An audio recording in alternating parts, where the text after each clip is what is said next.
Assalamualaikum warahmatullahi wabarakatuh.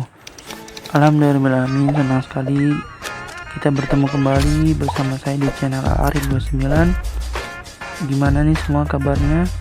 Dimanapun kalian berada, terkhusus untuk murid-muridku yang Bapak banggakan, semoga kita selalu dalam keadaan sehat walafiat, amin ya robbal alamin.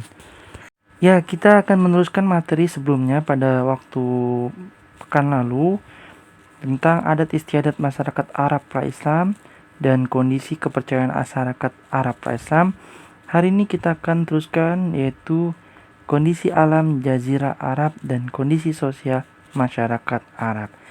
Simak video sampai selesai dan tetap semangat.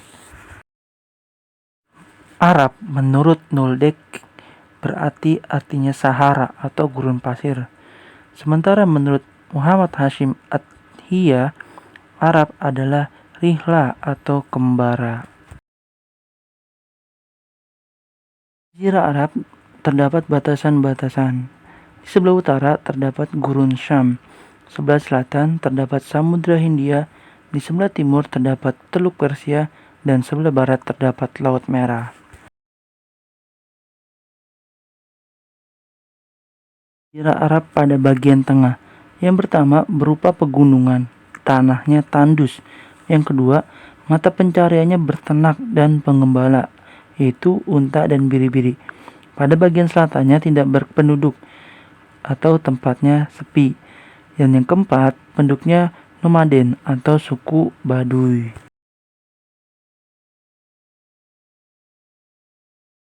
Lapis Jazirah Arab pada bagian tepi. Yang pertama, hujannya teratur dan tanahnya subur, serta mata pencariannya bertani dan berkebun, serta penduduknya menetap atau ahlul hadar.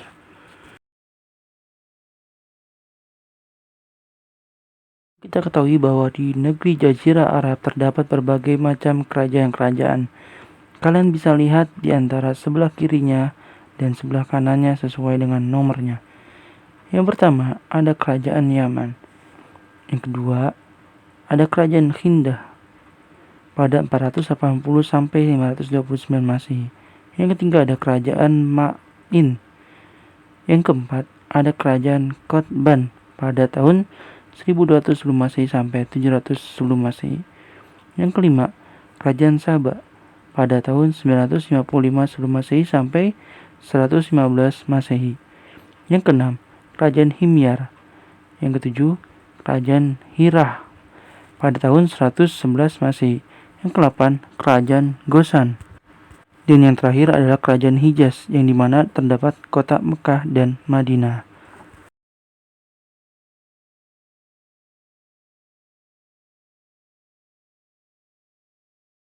Selanjutnya adalah Majelis Suku Quraisy, pertama kali dibentuk oleh Qais bin Kilab.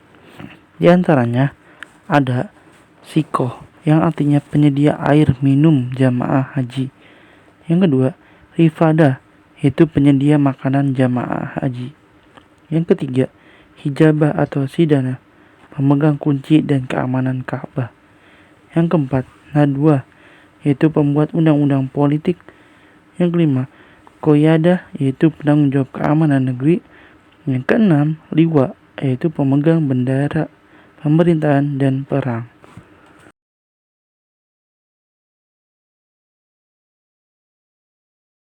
Adalah kepercayaan masyarakat Jazirah Arab pra-Islam.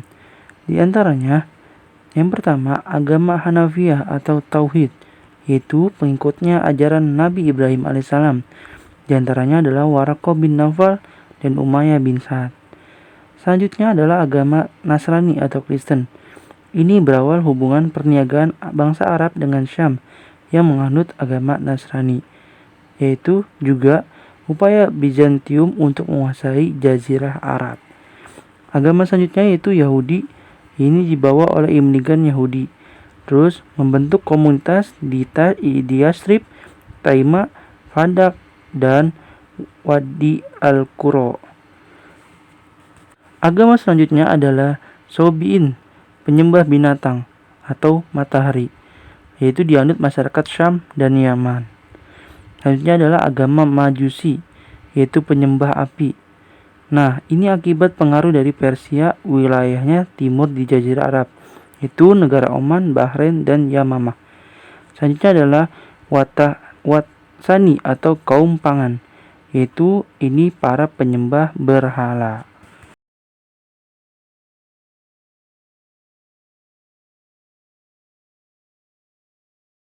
Berikut adalah nama-nama patung yang dijadikan sesembahan oleh bangsa Jazirah Arab pra-Islam.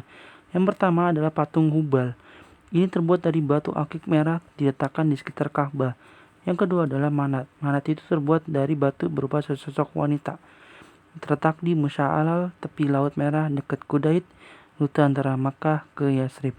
Yang selanjutnya adalah patung Lata. Patung Lata ini terbuat dari batu putih persegi, letak di sekitar Ka'bah. Yang selanjutnya adalah patung Uzza, terbuat dari kayu pohon samura, letak di Taif. Nah, selanjutnya adalah patung Wada, Suwa, Yaghus, Yu'uk, dan Nasr. Ini merupakan 4 orang soleh pada masa Nabi Nuh. Nah, awalnya itu dibuat patung untuk mengenang kesolehan dari jasa-jasa mereka tersebut. Ini adalah asal bangsa Arab, yaitu keturunan dari Nabi Nuh alaihissalam yang tersisa pasca peristiwa banjir besar. Ada 3. Yang pertama, Yafis, yaitu merupakan moyang ras Mongoloid, yaitu mendiami wilayah bagian timur Asia. Yang selanjutnya adalah Ham, merupakan moyang ras Negroid, mendiami wilayah barat Afrika. Yang selanjutnya adalah Sam, merupakan moyang ras Kaukasoid, mendiami wilayah Timur Tengah dan Eropa. Pembagian bangsa Arab terbagi menjadi 3. Yang pertama adalah Arab Ba'idah, yaitu Arab kuno. Ini adalah kaum dari Ad di Ahqaf, yaitu Samud di Hijr dan Wadil Qura, Sam, Dijis di Yamamah. Yang selanjutnya adalah Arab Aribah, yaitu Arab asli, yaitu Bani Qoton di Yaman, pendiri Sabah pada tahun 8 sebelum Masehi, dan Himyar pada tahun 2 sebelum Masehi sampai 6 Masehi. Yaitu selanjutnya adalah kabilah Kahlan dan Himyar. Dan yang ketiga adalah Arab Musta'ribah, yaitu Arab pendatang. Ini merupakan campuran dari Bani Qoton dan Bani Ismail. Nah, selanjutnya adalah kabilah Adnan, yaitu diantaranya adalah Rabi'ah, Mudhar, Iyad, dan Nizar. Selanjutnya adalah kabilah Rabi'ah, yaitu Bakar, Bani Taglib. Selanjutnya adalah kabilah Mudhar, Quraisy, Kinana, Kais, Tamim, dan Huza. Sistem sosial bangsa Arab pra-Islam. Ahlul Hadar merupakan penduduk yang menetap di bagian tepi Jazirah Arab. Sedangkan Baduy, penduduk nomaden di bagian tengah Jazirah Arab. Nah, mereka juga memiliki primordialisme. Apa itu? Itu rasa kesukaan yang sangat tinggi. Dan di sana juga sering terjadi konflik antara suku. Jadi sering terjadi perang antar suku. Selanjutnya adalah adanya larangan berperang 4 bulan yang diharamkan. Di antara adalah Zulqa'dah, Zulhijjah, Muharram, dan Rajab. Di sana sering terjadi maksiat, makanya disebut dengan budaya maksiat. Yaitu ada mabuk, berjudi, berzina, merampok, dan mencuri. Tapi ini ingat ya, pra-Islam, artinya sebelum masuknya Islam. Selanjutnya adalah adanya perbudakan. Nah, ini terjadi turun-menurun. Selanjutnya adalah kedudukan wanita di sana sangat tidak dihargai, bahkan bisa menjadi sebuah aib untuk keluarganya. Alhamdulillah, telah selesai pembelajaran kita pada hari ini.